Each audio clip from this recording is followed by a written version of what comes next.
Sentence. आज हम first order logic के बारे में बात करेंगे। फर्स्ट ऑर्डर लॉजिक के सिंटैक्स के बारे में बात करेंगे, ठीक है। सो पहले एक लॉजिकल या मैथमेटिकल एक सेंटेंस कंसिडर करते हैं। तो कंसिडर करिए ये सेंटेंस, अ स्क्वायर और अ cube of a number is a power of the power of that number। ये एक मैथमेटिकल स्टेटमेंट हो गया। इसको एकदम मैथ्स के लैंग्वेज में कैसे लिखेंगे हम, तो मैं बताता हूँ कैसे लिखेंगे। तो इसको ऐसे लिखेंगे, for all X for all Y P of Y X, इसको हम बोलेंगे union Q of y x implies R of y x, एक और ब्रैकेट आ जाएगा। तो यहाँ पे बताता हूँ, P of x y एक रिलेशन है जो कहता है कि x y एक रिलेशन P सेटिस्फाई करते हैं if y equals to X square. Similarly Q of x y एक रिलेशन है if y equals to X cube, and similarly R of x y एक रिलेशन है सेटिस्फाई करता है if y equal to X N for some N. So basically ये जो sentence मैंने लिखा है ये इस इंग्लिश वर्ड सेंटेंस का मैथमेटिकल डिस्क्रिप्शन है। तो ऐसे चीज़ को हम बोलते हैं कि एक लॉजिक के फॉर्म में लिखा है हमने, लॉजिक सिंटैक्स और लॉजिक ऑपरेटर और लॉजिक वेरिएबल के यूज़ करके लिखा है। तो हमें क्या करना है, अगर ऐसा तो अगर हमने इस फॉर्म में लिखा तो इसमें अनएम्बिग्युइटी कुछ नहीं होगी। हम इस पर काम कर सकते हैं, कैलकुलेशन कर सकते हैं विदाउट एनी कन्फ्यूजन। इंग्लिश में दिस ऑलवेज अ स्कोप होता है कन्फ्यूजन का। तो हम इस चीज़ को स्टडी को लॉजिक बोलेंगे और हम जानना चाहेंगे कि क्या हमने कैसा लैंग्वेज, एक तरीके का लैंग्वेज ही हुआ ना, तो वो लैंग्वेज के क्या क्या सिंटैक्स है वो उस पर फोकस रहेगा। तो एक लैंग्वेज, चलो इसको लॉजिकल लैंग्वेज बोलते हैं, लॉजिकल लैंग्वेज या फर्स्ट ऑर्डर लॉजिक ही है, इसको लैंग्वेज बोलते हैं। तो लैंग्वेज के दो कंपोनेंट होते हैं, एक होता है लॉजिकल पार्ट। तो लॉजिकल पार्ट क्या होता है, इसमें ऑपरेशन आता है जो आप सब फेमिलियर है। एक ऑपरेशन होगा ये, इसको नॉट बोलते हैं, जो कॉम्प्लीमेंट ऑपरेशन होता है। एक होता है अभी जो देखा ये और ऑपरेशन हुआ। एक होता है ये या फिर ये, इसको एंड बोलते हैं। अगर आपको बूलियन अलजेब्रा से फेमिलियर हो तो आपको ये सब याद होगा।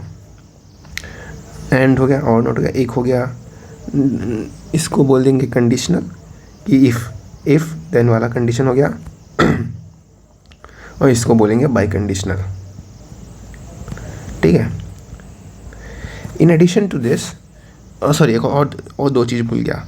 अगर मान लीजिए एक वेरिएबल एक्स है, तो वेरिएबल सब पे आऊँगा मैं थोड़ा देर, लेकिन variable x for all x और देयर एग्जिस्ट एक्स, इसको बोलते हैं क्वांटिफायर, इसको बोलते हैं यूनिवर्सल क्वांटिफायर, और इसको बोलते हैं कंडीशनल क्वांटिफायर।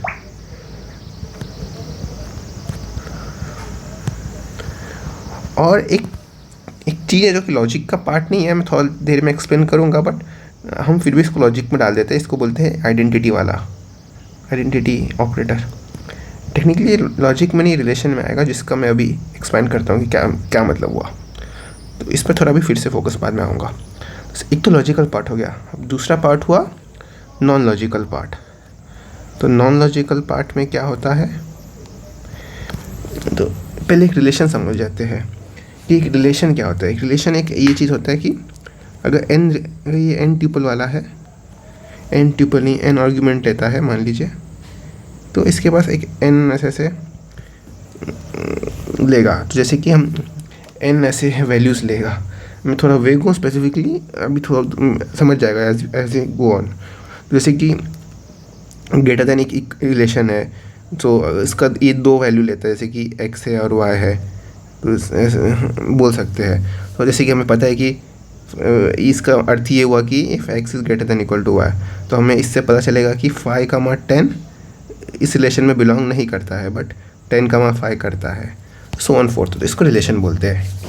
फंक्शन का तो आपको पता ही है, फंक्शन, इसको फंक्शन भी, एक फंक्शन को भी हम ऐसे ही डिफाइन कर सकते हैं कि एन प्लेस है जो कि मैपिंग करेगा, जो एक एलिमेंट पे जो मैप करेगा। फंक्शन भी एक स्पेशल टाइप का रिलेशन बोल सकते हैं, बट हम इसे सेपरेटली ट्रीट करते हैं। फिर हम एक निकालते हैं, इसको बोलते हैं रिलेशन, लिख देता हूँ रिलेशन, और इसको बोलते हैं फंक्शन। फंक्शनल रिलेशन में अगर आपको याद नहीं है डिफरेंस क्या है, डिफरेंस ये है कि फंक्शन एक एक्स वैल्यू 2 पे नहीं जा सकता है, y1 y2, वेरियस रिलेशन जा सकता है क्योंकि 10,5 और 10,6 इस तरह का स्पेशल टाइप का रिलेशन है, बट हम आज सब ट्रीट करते हैं।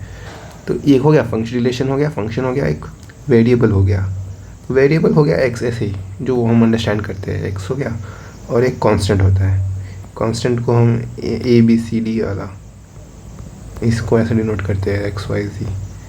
तो अब जानते हैं कि तो अब नॉन लॉजिकल पार्ट और लॉजिकल पार्ट से कैसे बनता है एक पूरा लैंग्वेज, हम ऐसा करते हैं। तो हम सबसे पहले लैंग्वेज सबसे सिंपलेस्ट सेंटेंस पकड़ते हैं, सबसे सिंपलेस्ट वाला है तो उसको हम बोलते हैं सिंपल टर्म्स बोलते हैं, सिंपल टर्म्स।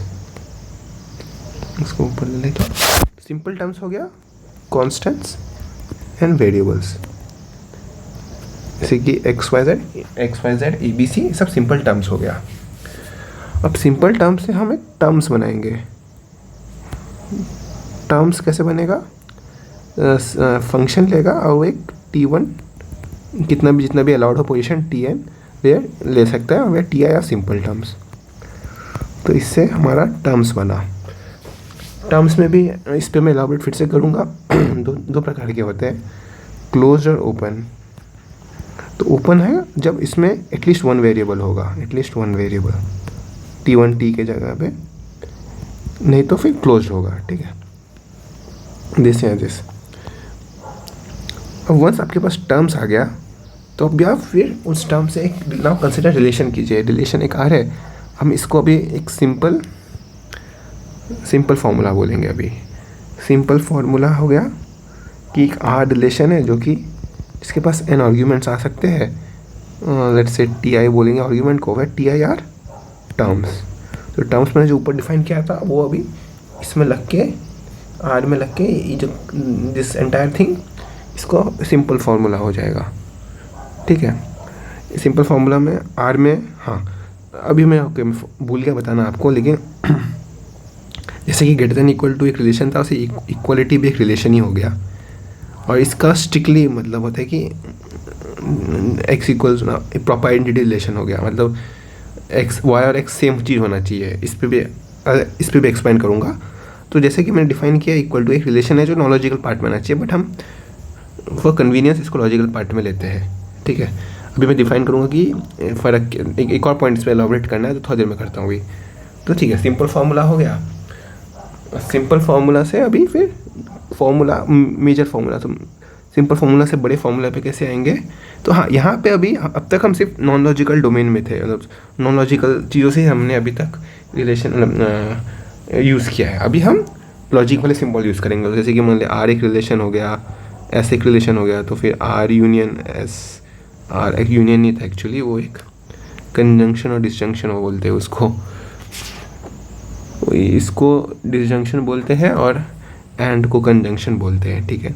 ये हो गया नेगेशन आर हो गया, फॉर ऑल एक्स ऐसा हो गया। तो इस सिंपल फार्मूला से अगर हम ऐसा ऑपरेशन अप्लाई करेंगे तो हमें फार्मूला मिलेगा।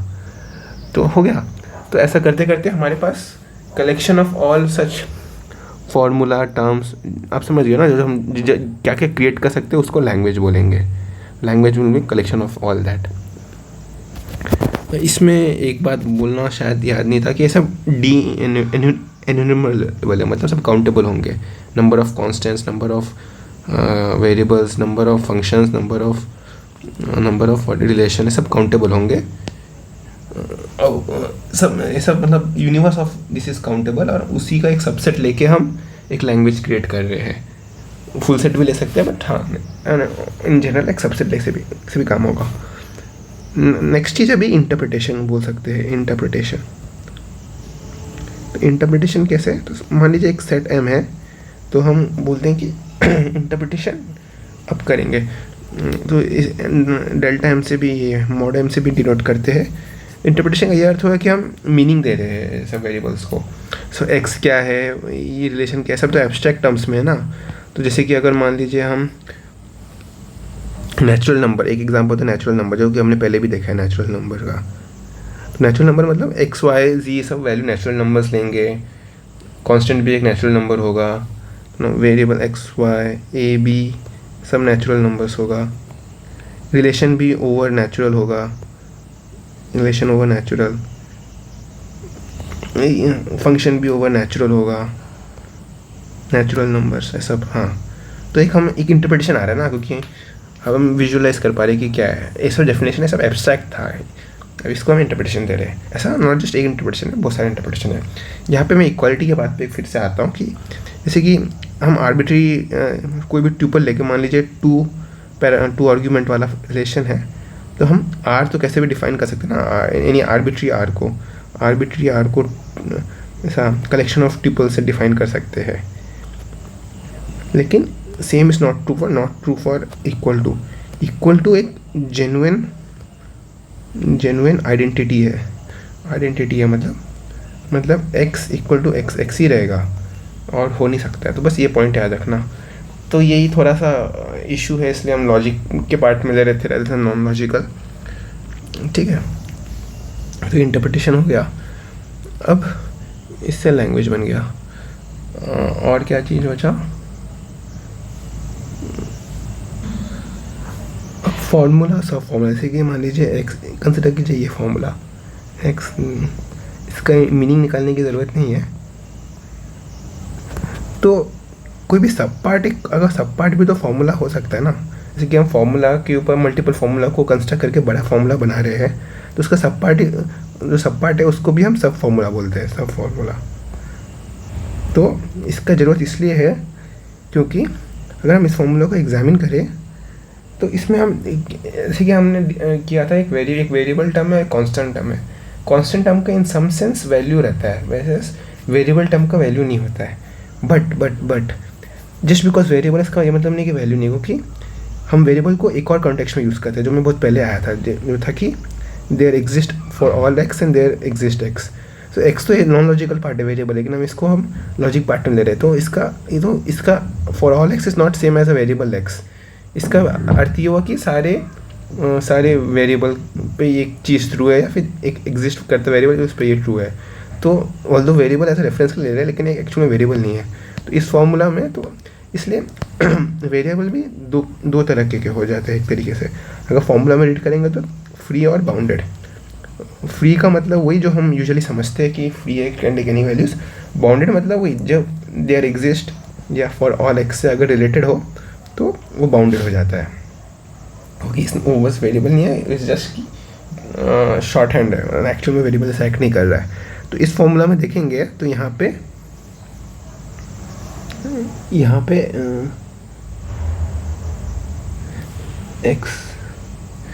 एक्स और वाई फ्री है और जेड बाउंडेड है। ठीक है, अब इसका यूजफुल ये होता है, इसका ज़रूरत ये पड़ता है कि अगर एक फॉर्मूला है, इसका रेलेवेंस ये है कि अगर कोई फॉर्मूला दिया है तो हम देखेंगे कि अगर इसमें नो फ्री वेरिएबल तो इसको हम सेंटेंस बोलते हैं। इसका इंटरप्रिटेशन लॉजिक ये है कि सेंटेंस नहीं, क्योंकि इसमें मतलब कोई भी अनसर्टेन पार्ट नहीं है, तो फिर इसका एक ट्रुथ वैल्यू हो सकता है, कोई इंटरप्रिटेशन में ट्रुथ वैल्यू हो सकता है। हाँ, क्योंकि इसमें कोई फ्री पार्ट नहीं है ना, कि नहीं होगा तो हम एज पर सब्स्टिट्यूशन हम इसको ट्रू और फॉल्स कर सकते हैं। सब्स्टिट्यूशन पे भी एक बोल देता हूँ कि अगर एफ एक्स एक फ्री वेरिएबल है तो एफ सी इसका एक इंस्टेंस हुआ जहाँ पे X equal to C substitute हो रहा है। तो जैसे ही देख सकते हो कि अगर मैं वेरी करूँगा तो ट्रुथ वैल्यू भी चेंज हो सकता है, लेकिन अगर ऐसा कुछ फ्री वेरिएबल है ही नहीं तो इसका एक सर्टेन ट्रुथ वैल्यू होगा। ट्रुथ वैल्यू ऑल्सो डिपेंड करता है कि कौन सा हम इंटरप्रिटेशन पे जा रहे हैं। जो एम किया था ना मैंने, इंटरप्रिटेशन पे जा रहे हैं, जो एम किया था ना वही है। इनफैक्ट ऐसे फॉर्मूला हो सकते हैं कि डिफरेंट इंटरप्रिटेशन पे डिफरेंट ट्रुथ वैल्यूज़ दे। ऐसा भी हो सकता है कि ऑल इंटरप्रिटेशन पे सेम वैल्यू दे, वो स्पेशल टाइप होता है। ये सब डिटेल्स बाद में जानेंगे। चलिए अब तक के लिए इतना ही। Thank you for listening, bye.